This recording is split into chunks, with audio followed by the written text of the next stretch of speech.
Doon naman sila parang kumbaga napapatay sa turnover na yon. And pag tinignan mo yung rebounds na yon, mas lamang yung offensive rebound kaysa sa defensive rebound. 7-6.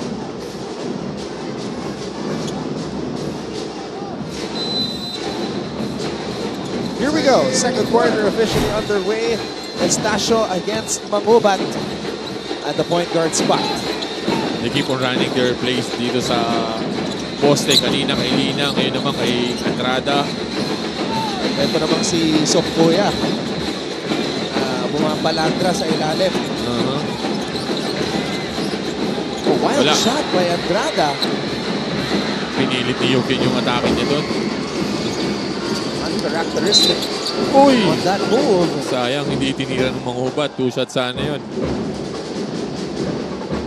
Tinulak siya ni Estacio.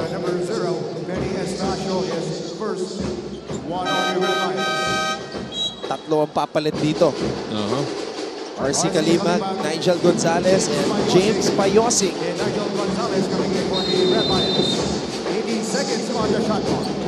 Naka-zone na San Beda dito.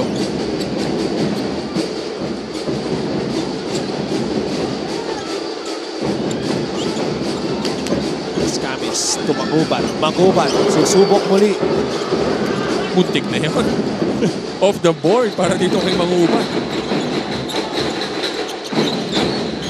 Kalima. Pinalik muna kay Nigel. Nigel. Looking for Andrada. Andrada. Ganda Floater. Ganda nung hanap ni Gonzalez. Pupunta kay Andrada. They run a simple ball screen on top. The bigs committed on Gonzalez. He finds Andrada who's rolling in the middle. Not really a roll na hard eh. Parang kumbaga yung sa may perimeter lang eh. Tapos floater para dito kay Yukin. Ito naman. Talagang hindi nila iniiwan nitong si Escamis. Talunin tayo ng iba. Wag lang si Blake.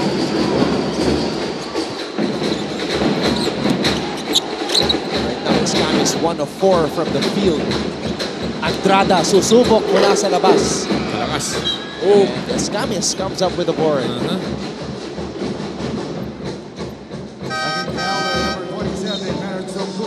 Igliane, babalik sa ating laro. Pakibalita muna tayo. Let's go back courtside to Flo Del Agua. At this point in the match, let me tell you the significance of the numbers 1 and 0. Noong huling nagharap ang San Beda at Mapua sa NCAA, it was a 10-point championship game. Pero ngayong nasa panibago na tayong season, kapansin-pansin pa rin ang numbers 1 and 0. San Beda Red Lions number 1 is Jomel Puno, who tells me he has matured into Coach Yuri's system and is one of his most reliable players in our recent Player of the Week. Para naman sa number 0, walang iba kundi ang King Cardinal na si Clint Escamis, who is treating this game as Final Four caliber already dahil kailangan niyang araw mabawi ang pride ng buong Mapua community. Finally, both teams are reminded na tayo ay nasa siglo 1 at ibang klase ang kompetisyon, so there are 0 chances to become complacent. That's 1 and 0 for you, Anton and Big Bo. It was also December 17 when San Beda beat Mapua in Game 3 by 10 points. So a lot of significance with those numbers right there. Oh, Escamis catching the San Beda defense napping.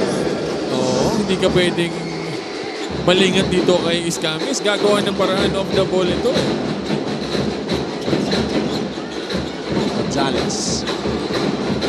Gonzalez pulls up. Wala. Rebound, Escamis. Nagawad pa ni Escamis si Payosing sa rebound doon. Oo, kung titignan mo, mas malakas tumalit yung Payosing eh. Pero na-timing ni Clint eh. Oo, he has a better position on that one.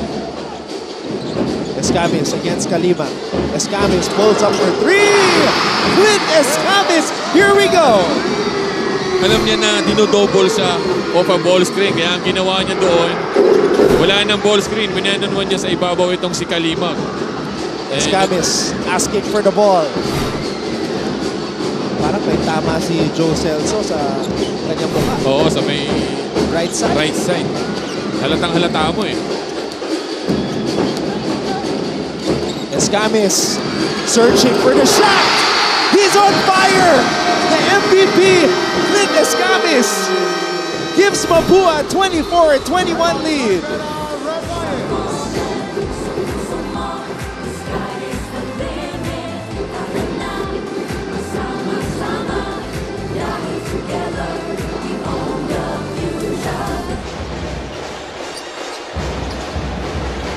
almost a steal. Actually, he Completed. completes the steal. Paeng Are, bumiting sa ere. Paeng Are. Wow! And one. May deflection dito mula kay Are. Kondisyon na... This is very ironic because in Mapua's previous game, in the first 3 quarters, Escamis was very passive.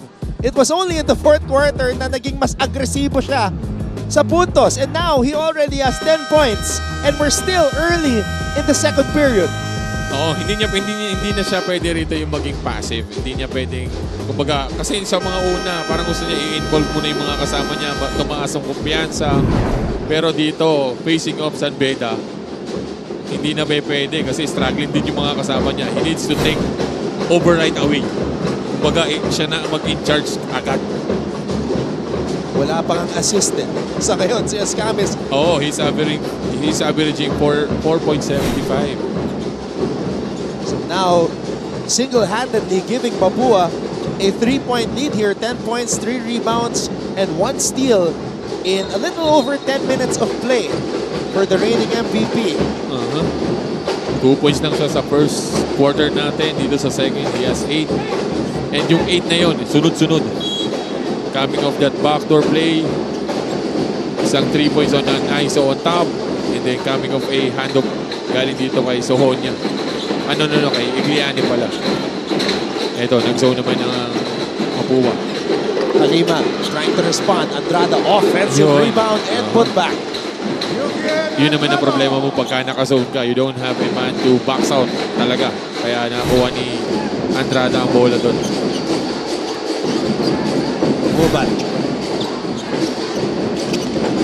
Mubat, pinasa kay Cyrus. Oh! And Cuenco gets it to trickle in. Lucky bounce ba yun? O shooter's bounce? Ayun ang inaano natin. 5 for 11 now are the Mapua Cardinals from beyond the arc. And Ito the yung offensive rebound. Pagdating naman sa kabila, dish off by Mangubat, papunta rito kay Cuenco. Shooter's bounce ba yun? Well, sa ngayon, maganda ang percentage ni Cyrus, 42.2%. Oh, it's good. So, shooter's bounce yun. Kasi shooter talaga siya. At may agaw pa dito, Mangubat. Igliani! And Mapua has a 6-point advantage. Sinuklian nila doon yung intensity natin ng Cuenco. Sinuklian nila ng basket of a pass break. Ito, Kalima. The referee says foul on the floor. Sa baba pa ang sinasabi ng referee natin. Ito yung steal ni Cuenco. Ganda ng hanap niya doon. And speaking of hanap, ngayon hindi natin mahanap-hanap si Jomel Puno. Wala pang puntos. 7 minutes, just 0 for 1 from the field goal. Hindi pa siya nag-a-attempt eh. Parang alam mo yung hindi naman siya nag-dish off din. Di ba? And he needs to involve himself right away dito sa ball game natin. Kasi hindi pa pwedeng pagdating ka pa ng dulo. Sahonia. Gonzalez. Gonzalez, mahirap na tira. And Mapua gets a stop. Good box out para dito kay Igliani. Mubat.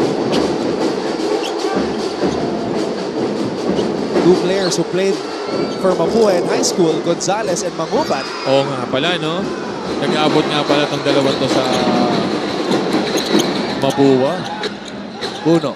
Kaya naman alam na alam nila yung isa't isa dahil matagal sila nagkasama. Nigel. Bitter. Naman. Rebound by Escamis.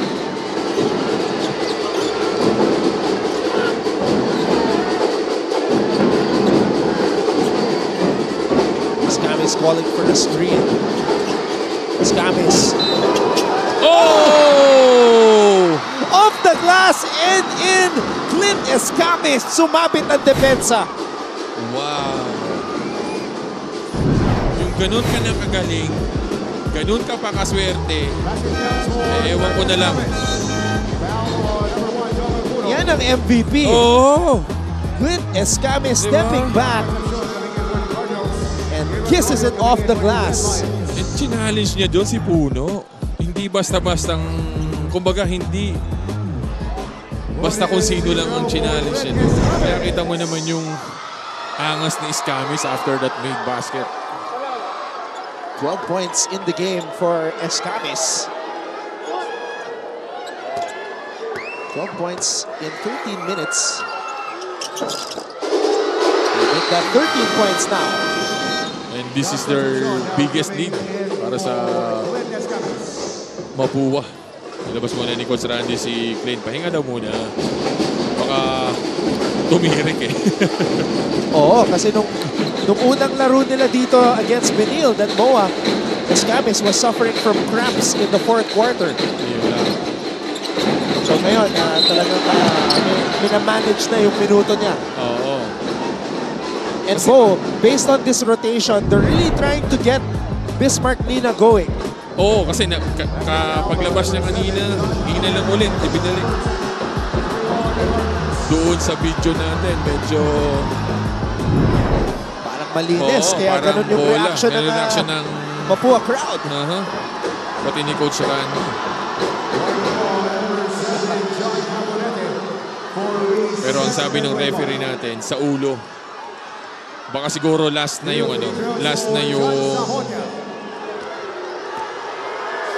sa huli na yung block na yon.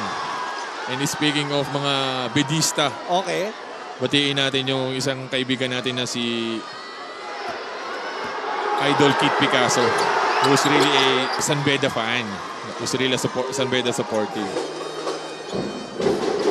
Right now, San Beda trailing 24-32. Kanina, lumamang na sila ng 7. 13-6. And then, Clint Escamis just took over. Mangubat, spin move. Mangubat. Oh!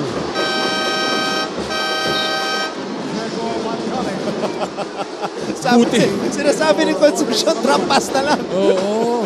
Hindi, ang expected ni Mangubat, itong si Concepcion, nasa corner lang. If he stays in the corner, yung pasang yun, saktong-sakto lang. Buti nilang lumagpas yung pasa kung hindi. Hindi natin alam kung ano yung naging epekto kay Concepcion. Ang problema kasi si Concepcion, di naman tumitira masyado sa labas. Yun na nga. Yun na nga.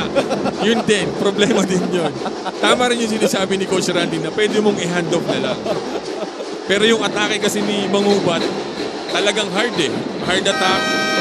Napakumit niya yung tao ni Concepcion, kaya lang pumasok din si Concepcion.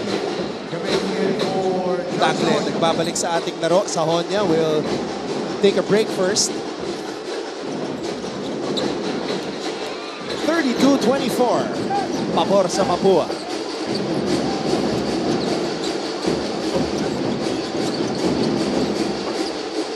Cuenco. Floater from the free throw line. Cyrus Cuenco is on. Grabe yung kumpiyansa ng Mapua. Nung nag-take over itong si Escamis sa second quarter, sumunod na lahat. Kumbaga yung kumpiyansa nitong mga to, umapaw na. Ito yung ginail niya eh. Yung tao niya sa likod eh. Nung nakita niyang umatas na rin yung bigs, floater. Kaya lang wala nang preno yung tao niya sa likod, nabang siya sa ilalim. At sa isang post-game interview, sinabi ni Clint Escamis mismo na nag-uusap sila lagi ni Cyrus na it's the both of them who should really lead this Mapua team. Dahil yun na nga, wala na si Warren, wala na si Paolo. They have to be the veterans. Oo, silang dalawa na lang doon sa huli eh. So they really need to take over this Mapua team. Bismarck, handoff para kay Royo. Puno. Humihingi ng screen, walang dumating. Oo. Puno has to shoot. Wala.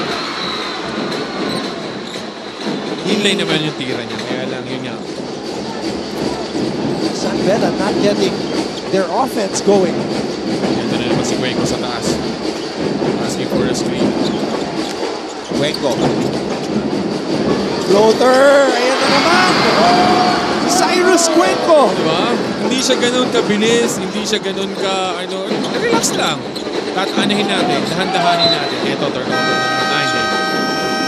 Tsaka Bo, it's the same move that Cuenco's doing. Kung ano yung ginawa niya sa na nag-foul ng nag-end one, ganun din ang ginawa niya sa next possession. Mapua with a 13-point lead. We'll be back.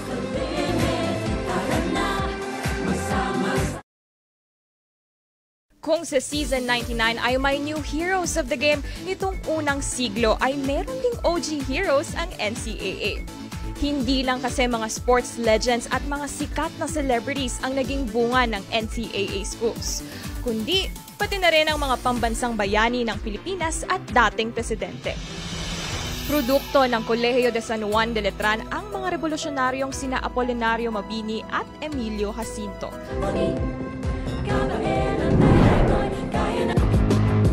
Dito nagsimula ang lahat. Clint Escamis taking advantage of the attention to detail or lack thereof sa depensa ng San Beda, and he just caught fire.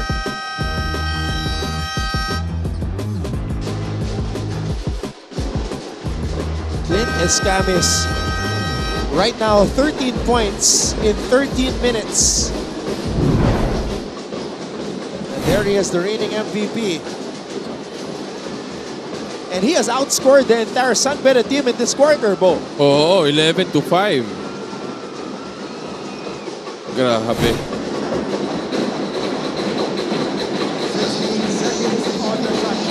And 24 out of the 37 na-score nitong Mapua.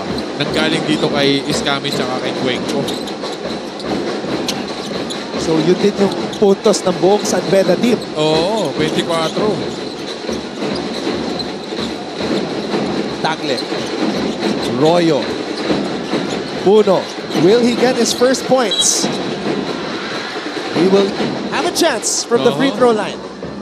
Actually, he is the number one sa field goal percentage sa 3 points. That's why I'm surprised na ayaw niyang itira sa labas. Maganda naman yung percentage niya. 55.6% to be exact. Ipinipilit sa loob. And ang scouting dito kay Puno is more on a slasher. And maganda na yung range niya sa labas, kaya lang nag-hesitate pa rin siya. Wala pa rin. Still without a point, Bo. This is mind-boggling, lalo na para sa mga San Beda fans. Puno, still without a point in this game. Kasi siya ang number 1 scoring leader dito sa San Beda. Na-anticipate. Pantay sarado. Puno saves it to the wrong man. Babalik kaya sila kay Cuenco. Ayun na nga, sinasabi natin. Will he apply the same move? A simple ball screen on top. Talagang hinahanap nila itong si Cuenco. Ito, bangkali sa corner. Wala. Stepping. Grabe yung mata ng referee natin doon. Nakikita niya pa yun. Silang dalawa yung nagpapalitan, si Cyrus tsaka si Clint. Maganda yung pag-manage ni Coach Randy nung minutes nitong dalawang. Magsasalitan sila, minsan magsasabay naman. Can you imagine pag pinagsabay mo yan? In the fourth quarter for sure. Oo, sigurado yun. Paano mo didepensahan ngayon yan? Ayun na naman. Eto, pumunta sila kay Lina sa poste. Baseline spin. There we go.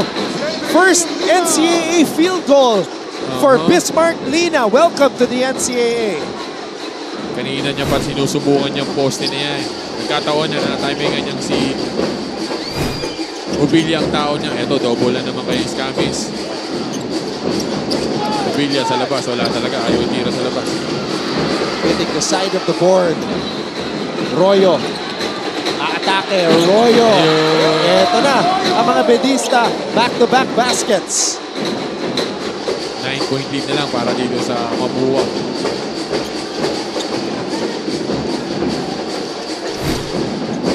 Escamis splits the D. And that's a foul. Ang masakit doon, nasa penalty na sila. Ito yung poste ni Lina kanina. Going through the baseline. Kahit dalawa na yung tao, kaya-kaya niya na yun. Ito rin yung atake ni Royo kay Concepcion. Inusog eh. Nung maliit. Ngayon, yung move ni Bismarck Lina, sa ngayon kasi, di ba, sa panahon ngayon, it's hard to find the classic back-to-the-basket big man. It's clear na si Bismarck is in the category of an Allen Liwag na pwede mo ibato yung bola sa poste. Hahanapin mo. Kasi nga he has the size, he has the heft na pwede mong i-ano. Kasi nga, wala ang panapat itong Mapua sa kanya eh. Kumbaga, wala silang kasing laki nito na pwedeng dumipensa one-on-one. So, i-skim mo talaga siya. You're gonna be sending him to the baseline, find double right away. Ito na naman sila at the post. They know that they have an advantage there. Diba? Yun yung hinahanap ni Coach Yuri naman in their previous games. Kasi wala sila mapuntahan at the post. Pagbalik ng Bismarck Lina, ayan. Ganda nung hanap. Hindi lang mahawakan ni Egliani. 6'5", Bismarck Lina unleashed by San Beda here today. Di ba? You'll now have a legit post player. Post threat para dito kay Coach Yuri. Okay, balik ulit sa kanila. Yun din yung maganda dito. If you were making a positive outcome sa poste, hanapin mo ng hanapin. Eto, uy! But that was a good shot. Oo, actually. Nasa loob na. Niluwa lang nung ring. Escamis realizing that this is a chance for the last shot. 6 seconds to go. Escamis dancing. Steps back. Escamis in and out. And that will do it for what has been a very interesting first half of this finals rematch. The Mapua University Cardinals lead the defending champion, San Beda Red Lions, 38-30. Alam niyo ba?